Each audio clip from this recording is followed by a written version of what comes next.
Today is Friday, June 14th. We're talking about a serious international attack, who's leaving the White House, and why charges in the Flint water crisis were just dropped. Plus, your new NBA champions, a new study about Bitcoin, and Father's Day. Welcome to The Newsworthy. All the day's news in less than 10 minutes. Fast, fair, fun, and on the go. I'm Erica Mandy. Thanks so much for being here. You ready? Let's do this.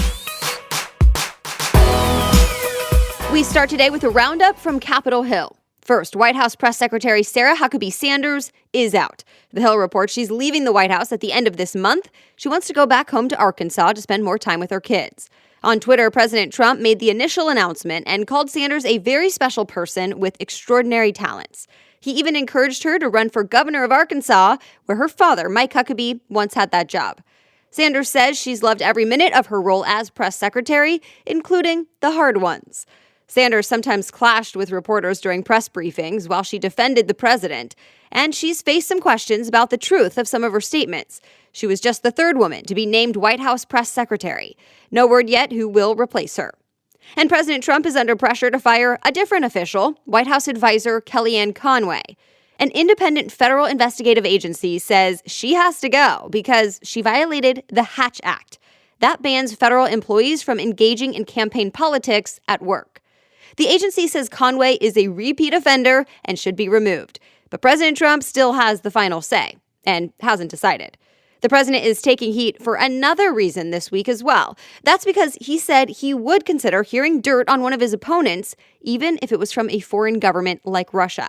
And that if he did, he said he'd only report it to the FBI if he felt something was wrong.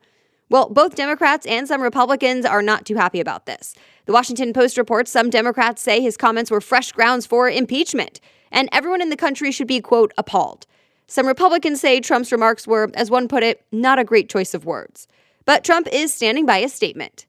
And by the way, today is President Trump's birthday. He turns 73. The U.S. is blaming Iran for attacks on two oil tankers near the Persian Gulf. One is owned by Japan, the other by a Norwegian company. The crew from both tankers abandoned ship and were rescued. Secretary of State Mike Pompeo says the weapons used and the intelligence needed for the attacks all point to Iran, and he said it's a threat to international peace.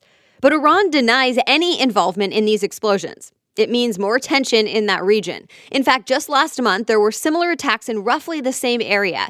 It's near a vital shipping route where a lot of the world's oil passes through. CNBC reports oil prices went up 4% yesterday after the latest attacks.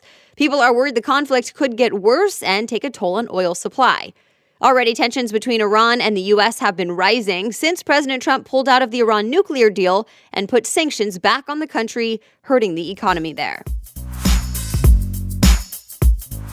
The U.S. is stepping in as Sudan faces a humanitarian crisis. Dozens of people died and hundreds were hurt as the military in Sudan turned violent against protesters this month. It comes after the country's dictator, who ruled for 3 decades, was overthrown in April. The Guardian reports the military took charge and protesters want them to hand the power back to the people. The New York Times reports now the internet across the country has been shut down to try and stop the flow of information. The U.S., Norway, and the U.K. have condemned these attacks, agreeing with the people, calling for a civilian-led government. And NBC News reports the U.S. State Department has made Donald Booth a special envoy to Sudan.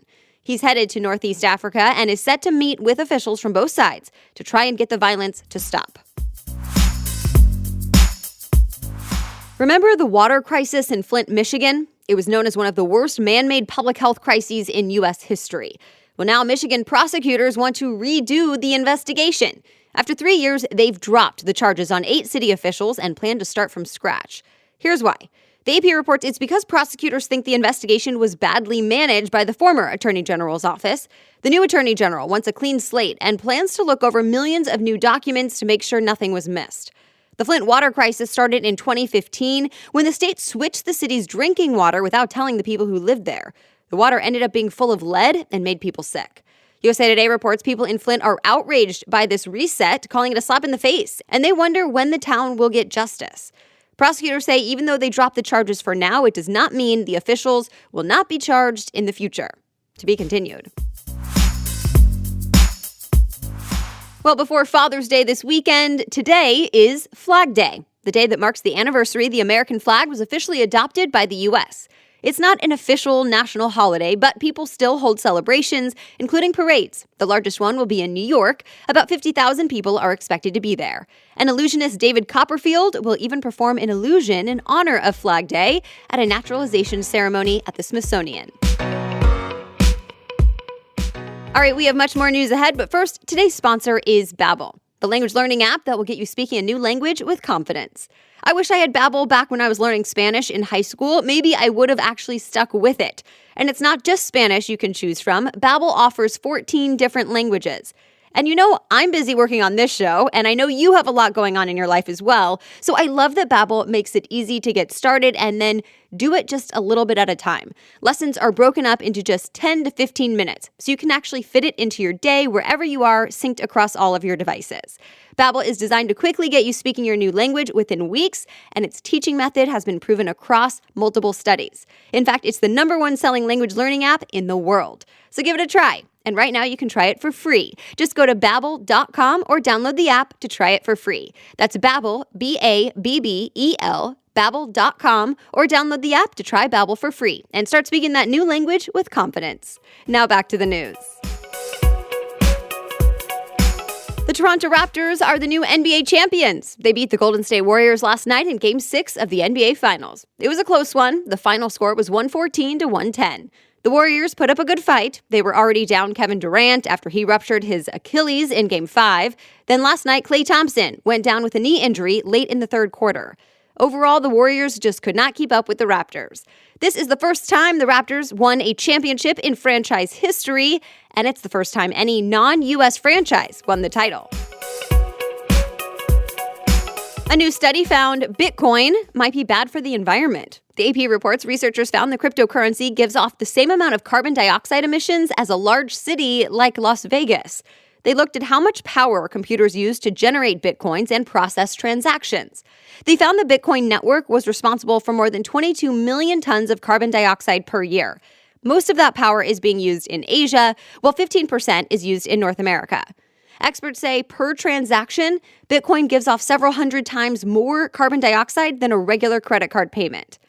And speaking of cryptocurrencies, the Wall Street Journal says Facebook plans to unveil its new digital currency as soon as next week and already has some big companies like Visa, PayPal, and Uber signing on to invest. So stay tuned for more on that, maybe next week.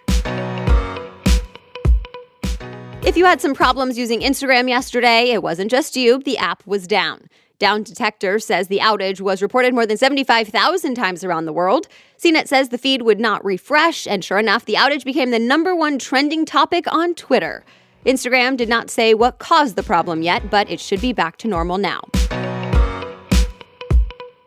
What are you doing this weekend? A new study is reminding you to get outside. Yes, we all know it can be good for us, but now researchers have nailed down the amount of time to spend outdoors for maximum health benefits. And it is at least 120 minutes per week, or 2 hours per week. The paper was published in Scientific Reports. Researchers found less than 2 hours did not provide as many benefits to physical and mental health. But more than that, say 5 hours outside, did not offer that many more benefits. They say they found the same 2-hour time frame for people of a variety of genders, ages, and ethnic groups. And finally, don't forget, Sunday is Father's Day. And there's some talk about a new advertisement in honor of Father's Day. The Budweiser ad follows 3 older children who surprise their stepfather and ask to be adopted. Budweiser said it's a way to celebrate all types of fathers. And if you still need a last-minute gift, there are all sorts of tech deals available. PC Mag, for example, has a list that I'll be linking to in today's show notes. And many restaurant chains will be offering deals this weekend, as well as TCBY giving dads free frozen yogurt. Happy Father's Day.